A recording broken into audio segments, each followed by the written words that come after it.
Listo. Primero, antes que nada, un cordial saludo, doctor.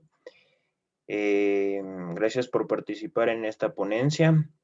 A continuación, nos gustaría que nos dé una breve introducción a su espacio laboral, a cómo usted se ha visto impulsado por esta carrera de Derecho. Bueno, en primer lugar, muy buenas noches. Muchas gracias por invitarme a este conversatorio. En realidad, mi situación laboral lo inicié desde muy joven. Yo comencé desde los 19 años ya a incursionar en el área del derecho.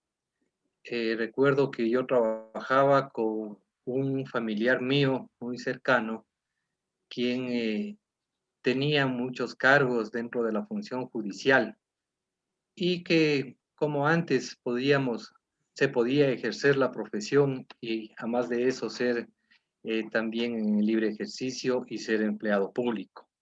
Es por eso que yo llevaba prácticamente esta, este consorcio jurídico desde muy pequeño, digámoslo así. Posterior a esta experiencia que tuve laboral, pasé a ser parte de el servicio público por aproximadamente unos 25 años, en el cual tuve la oportunidad de siempre estar apegado a situaciones del derecho, situaciones laborales que tenían mucho que ver con el derecho. Esto me impulsó para que yo escoja dentro de mis eh, amplias carreras que tenía en mente el seguir el derecho.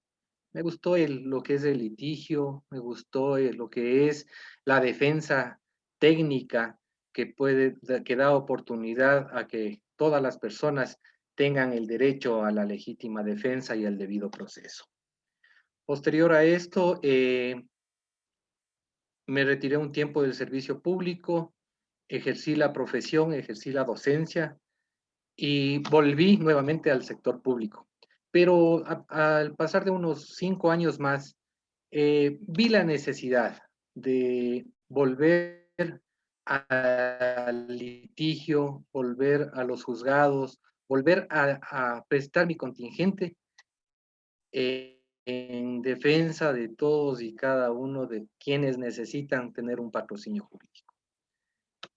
He tenido la suerte de ocupar muchos cargos importantes dentro de las instituciones en las cuales he cursado. También he tenido la oportunidad de ser representante dentro de mis compañeros docentes, de poder prestar mi contingente hacia una capacitación técnica en muchos ámbitos. Esto es lo que les puedo comentar acerca de mi paso por el sector público, por el libre ejercicio, y estoy a las órdenes para contestar el tipo de preguntas que ustedes tengan para hacerlo. Pedirles de pronto algún ratito del espacio, estoy un poco mal con el internet, acabo de llegar justo de una reunión que tuve y me encuentro que estamos un poquito complicados con el internet. De pronto, en ese sentido, les voy a pedir un poquito de paciencia. Listo, doctor. No habría ningún inconveniente acerca del Internet, ya que pasamos por esta situación que es la pandemia y lamentablemente estamos de una forma virtual comunicándonos con usted. Entonces, ahorita comienza la serie de preguntas, que la primera pregunta es, ¿qué opina acerca del marxismo? Bueno, miren, lastimosamente el marxismo tendría un propósito de quitarle, ¿no es cierto?, a las empresas para poder que sus mismos trabajadores, los funcionarios, lleven adelante las empresas. Esto por tratar de quitar a la burocracia, tratar de quitar a las élites. Pero lastimosamente nos hemos dado cuenta que esta en la práctica no funciona. Miren, aquí en el país, en el Ecuador, hemos tenido muchos ejemplos ya de esto. Se quiso lastimosamente aplicar y algunas empresas han tenido que salir de nuestro país. ¿Qué ha generado esto? Esto ha generado para que eh, el gobierno le quite la empresa, entregue a sus trabajadores y esto ha durado máximo unos 3 meses. El empresario, quien tiene contactos, quien tiene conocimiento, ha salido de nuestro país a ponerse su empresa en los países vecinos. Un ejemplo tan palpable que no es muchos años atrás que sucedió aquí en el Ecuador. La empresa Pinto.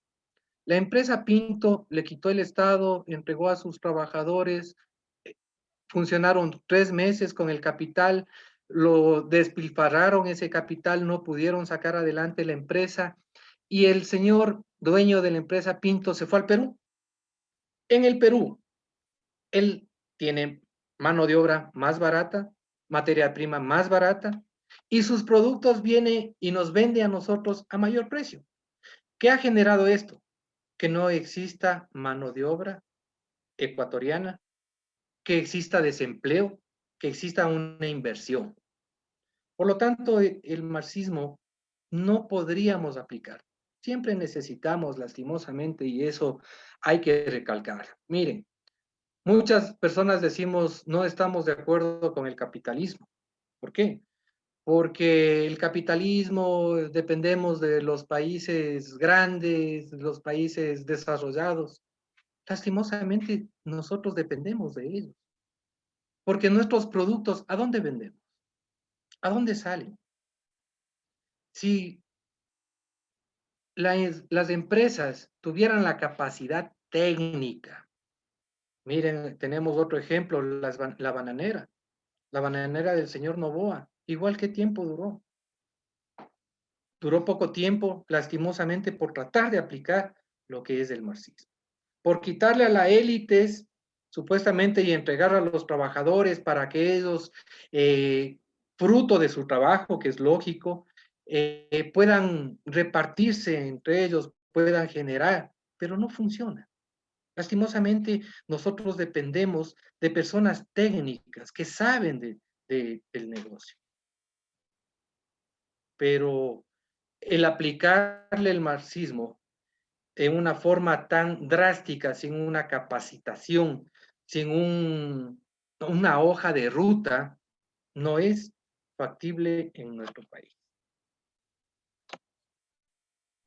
Listo, doctor. Muy, muy clara su respuesta y aparte también comentarle que el manifiesto comunista de Karl Marx lo que ha hecho en la sociedad actual ha sido cerrar las puertas a la economía mundial y eso ha provocado que los países que, que se ven con este modelo, que también se lo puede encontrar como el socialismo del siglo XXI, desde que trajo Fidel Castro, Camilo Cienfuegos y Ernesto Che Guevara, se lo puede ver como una forma de explotación al, al pueblo, ya que el que se ve beneficiado de eso es el gobernador, el presidente, más no el pueblo. La segunda pregunta es acerca del socialismo del siglo XXI. ¿Qué opina de eso y del Foro de Sao Paulo que se celebró en 1998 mediante Lula da Silva y Fidel Castro?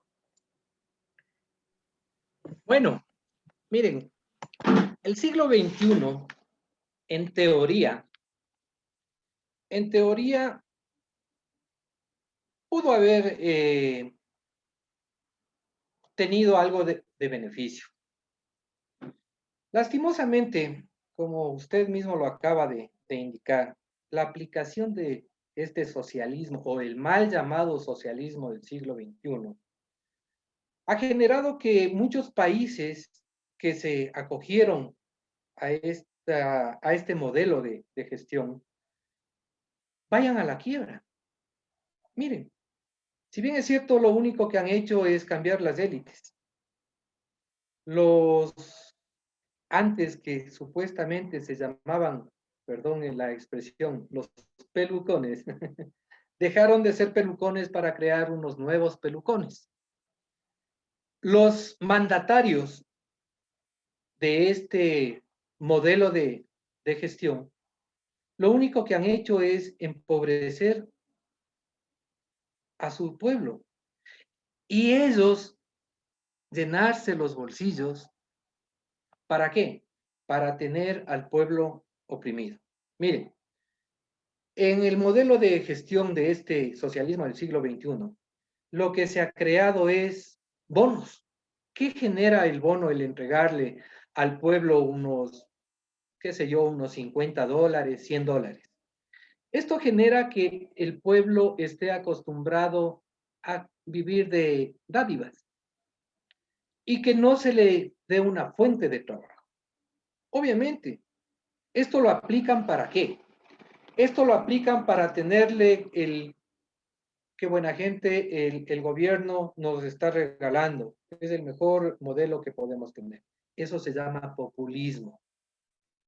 Y lastimosamente, en los países donde se está aplicando esta gestión de modelo, somos países populistas, en el que si nos regalan es el mejor Estado.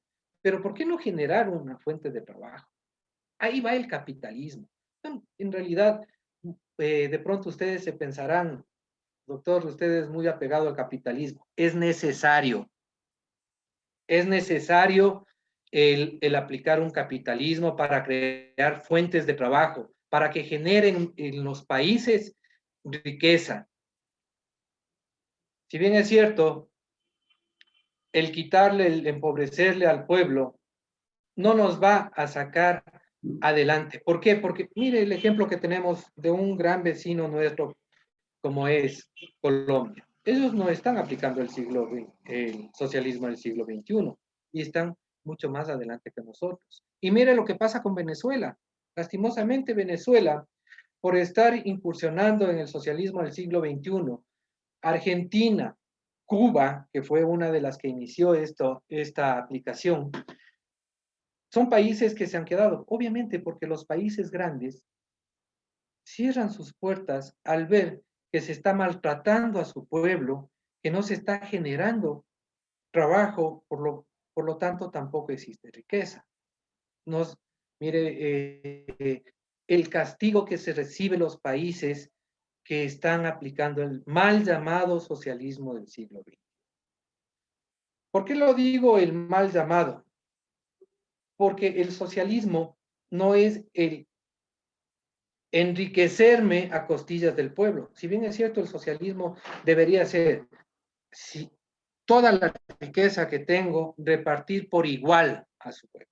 ¿No es cierto? Ese es supuestamente el concepto del socialismo. Pero aquí no lo aplican, o quienes lo están ejecutando no lo aplican. Lo que están haciendo es generarse riqueza para ellos y empobrecer al pueblo. ¿A base de qué? A base de corrupción, a base de apropiarse de bienes que el Estado no puede ser el propietario. Entonces, yo creo que este socialismo o este modelo no es aplicable, al menos para los países pequeños que queremos salir adelante. Yo pensaría que, mire, el aplicar el socialismo del siglo XXI, que lo han denominado quienes quieren transformar o apegarse a una ideología, apegarse quiero decir porque no es la ideología de Simón Bolívar, el que exista una sola América, países que en realidad puedan salir adelante en conjunto. No es el modelo que a lo mejor él pensaba, el que lo están aplicando como lo mal planteado por los gobernantes que lo están tratando de ejecutar. Listo, doctor. Muy clara su intervención. Y ahora, si bien se conoce que la segunda fase del comunismo, del manifiesto de Karl Marx, dice que se creará un ser superior, supremo, y que este ser irá en contra de sus necesidades y regalará, se puede decir. ¿Cree usted, como profesional de derecho, que este manifiesto, este ser superior, llegue algún momento a existir? ¿O es una pregunta muy demagógica, muy falsa? Mire, lastimosamente el papel aguanta todo. Si bien es cierto, se puede escribir muchísimos tratados, muchísimas intenciones en este sentido, pero en la práctica vemos que no es así. Yo le pregunto o les pregunto a quienes están participando en este conversatorio, ¿cuál de los que están aplicando este supuesto socialismo del siglo XXI ha hecho? Ninguno. Al contrario, lo que han hecho es enriquecerse ellos primeros y empobrecer a su pueblo. Por lo tanto, en, en papel puede estar escrito, pueden haber las mejores intenciones, pero a la práctica llegarlo difícil. La teoría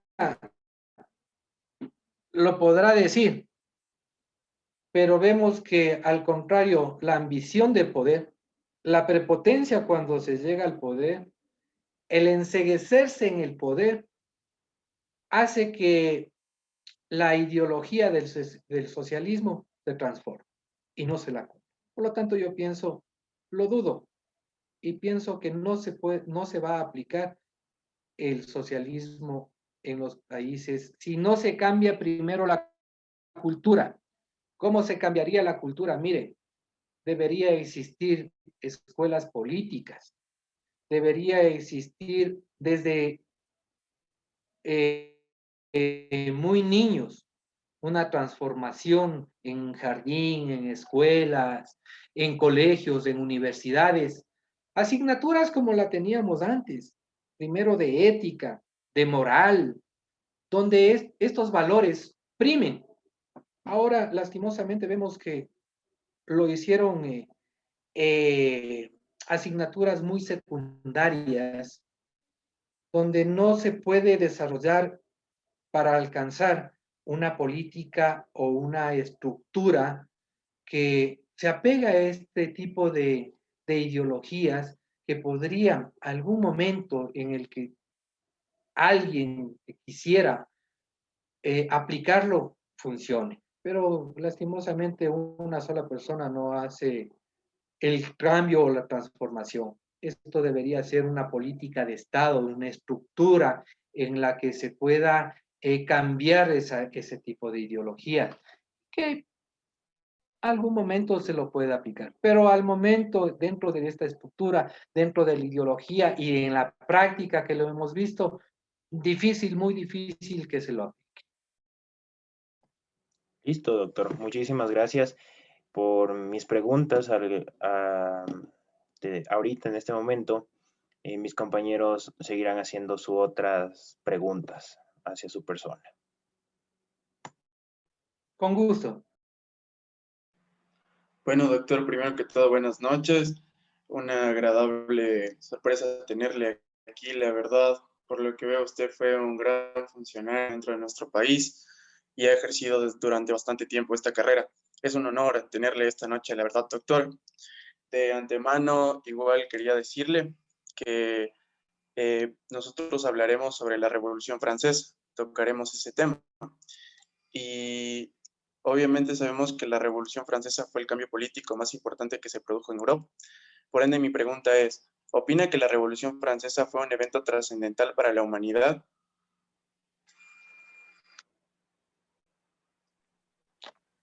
Buenas noches. Claro que sí. Mire, si a partir de la Revolución Francesa aparece la liberación en contra del régimen feudal, un paso para ser libres. Esto permitió que existan mayor oportunidad de libertades, por lo tanto es muy beneficioso.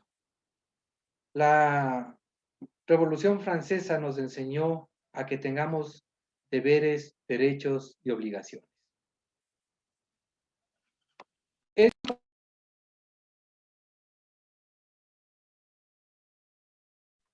Perdón, se me fue el audio. Tengo un poquito de problemas con el internet.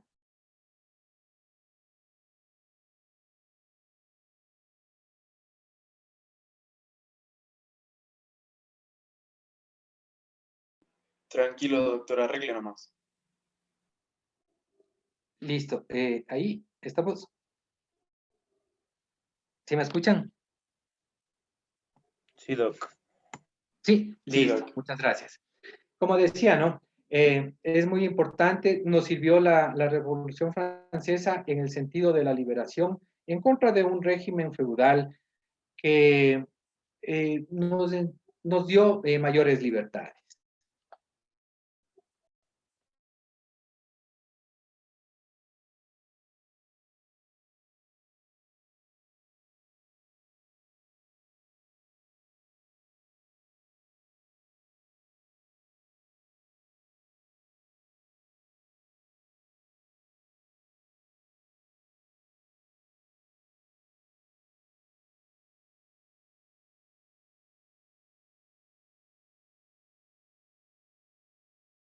No se le escucha, doctor. Tal vez tenga problemas con el audio.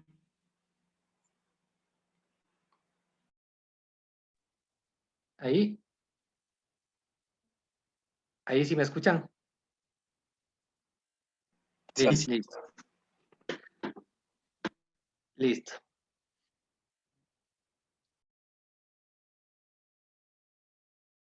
Sí me escucharon lo que respondí, ¿no es cierto? ¿Estamos? ¿Me escuchan? Sí, doctor, ahorita sí se le escucha claro y fuerte. Sí, la parte anterior donde di la respuesta no se me escuchó. Hasta la parte que dijo que la Revolución Francesa ha sido una gran parte Fue beneficiosa para las libertades. Ujú. para tener mayor libertades. Ajá.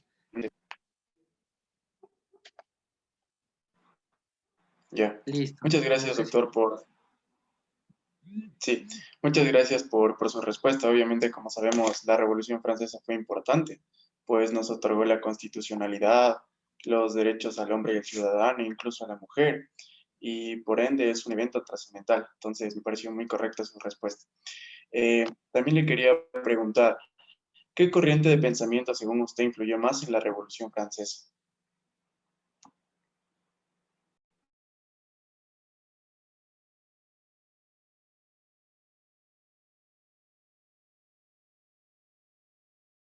Se le silenció, Doc.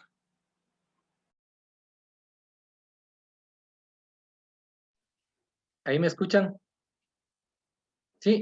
Ay, mil Sí, disculpas con este problema de internet. Les comento que igual ahora eh, hubo cortes de luz aquí en el sector y lastimosamente tuvieron igual problemas de conectividad para acceder a la universidad y al colegio mis hijos. Por lo tanto, les pido mil disculpas si tenemos este tipo de problemas.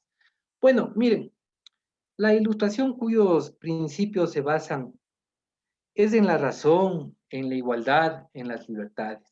Esta corriente del pensamiento fue la que llama la atención y es la más importante, la ilustración. La ilustración yo creo que es muy, muy importante, ya que nos da este parámetro o esta gama de la razón de la igualdad y libertad. Yo creo que esto es lo primordial, lo principal que todo ser humano debemos aplicar y debemos tener para poder convivir dentro de una sociedad, para poder vivir armónicamente dentro de sociedad. ¿Algún problema tuvimos, usuario de Zoom? No sé qué pasó. No, Doc, es mi otra conexión. Ya, le oigo igual con eco. Pero bueno, yo creo que esta corriente es la que se puede rescatar del resto de pensamientos y de corrientes que nos exponen dentro de todo el ámbito del derecho. Sí, muy correcta también su respuesta, doctor. Fascinado con su conocimiento, la verdad. Igual como usted dice, dio el lema de lo que era la Revolución Francesa, que era igualdad, libertad y fraternidad, ¿verdad? Una corriente muy importante durante este evento trascendental. Mi última pregunta sería, ¿cree que la idea nacida en la Revolución Francesa de tener un autogobierno sin poder absolutista influenció a las demás revoluciones? Por supuesto, por supuesto que esto fue muy importante y inspiró para el resto de naciones para continuar con este proyecto, con esta aplicación. Muy acertado fue este principio. Listo, Doc. Muchas gracias por su intervención, la verdad. Ya como le expliqué, quedé muy fascinado con su conocimiento y bueno, algo que se aprenda día a día siempre ayuda, ¿verdad? Entonces pasaré a que mi siguiente compañero le realice las siguientes preguntas a realizarse. Muchas gracias, doctor. Gracias a usted. Muy buenas noches, doctor Rubén. Bueno, me presento, soy Omar Hernández y soy la siguiente persona que le va a hacer las siguientes preguntas. Después de topar temas como son los modelos económicos, también ver un poco sobre la historia, nos adentramos en este momento en los modelos epistemológicos. ¿Cuál es su opinión sobre el jus positivismo? Buenas noches, muchas gracias. En realidad, mire, qué importante el ius positivismo, opinión positivismo jurídico o ius positivismo, así se lo denomina. Con el derecho natural, Kelsen sustenta un ordenamiento jurídico sobre la base de la jerarquía normativa. Todas las normativas obtienen su vigencia de una norma superior. Aquí podemos dar un pequeño ejemplo. ¿Cuál es la norma superior que rige dentro de la pirámide? La Constitución, ¿no es cierto? Miren, en esta pirámide podemos nosotros ver la jerarquía de normas. Esta jerarquía es muy importante para su aplicación, ya que tenemos leyes conexas, leyes anexas, que nos permiten interpretarlas o aplicarlas de acuerdo a su jerarquía. Cuando existe una contraposición de norma, es nuestra obligación aplicarla de mayor jerarquía. Por lo tanto, este ordenamiento jurídico siempre debe tener una norma superior. En nuestro caso, la norma superior es la Constitución.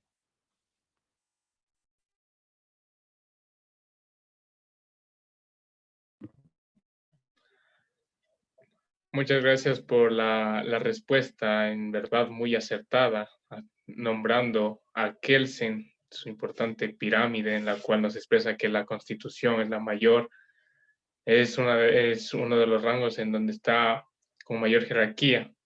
Continuando con la entrevista, ¿cree usted que el positivismo de la antigüedad y el positivismo que presenciamos en la actualidad son diferentes, o de no existir alguna diferencia, expresarlo, por favor?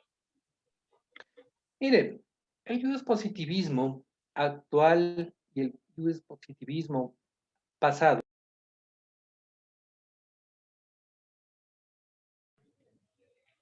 Parece que tenemos un poco de inconvenientes con la conectividad. Si es que podemos volver a verificar la conexión de internet, ya que no perdimos señal con usted, conexión con usted, doctor.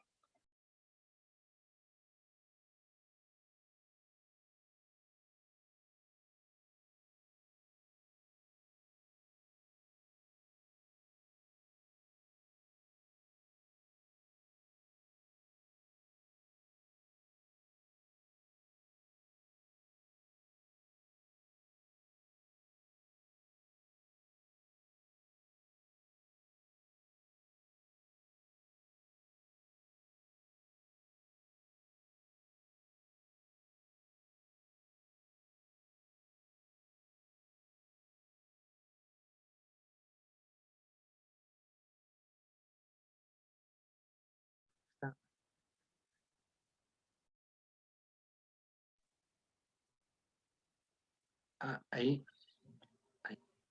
Sí, doctor. Ya tuvimos. Sí, mil disculpas. A ver, perdón. Me decían, mil disculpas.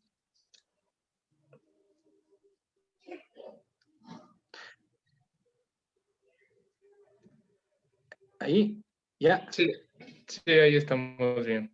Volvemos a tener conectividad. Perfecto. Ayúdeme, ya. Perfecto, ayúdeme. Me decía usted. Claro, ¿cree usted que el positivismo de la antigüedad es el mismo positivismo que se presencia en la actualidad? Mire, existen diferencias. Toda norma jurídica tiende a dar una base de jerarquía, ¿no es cierto? Toda normativa jurídica tiene su transformación. Es por eso que existen reformas, existen cambios que son positivos, porque esto va pegado siempre a la transformación de la sociedad. Cuando la sociedad va avanzando en su convivencia, en su situación económica, siempre debe ir a la mano del avance de las normas jurídicas. Por lo tanto, este tipo de transformaciones o este tipo de aplicaciones o de interpretaciones que se pueden dar. Tomemos en cuenta que existen dos tipos de normas.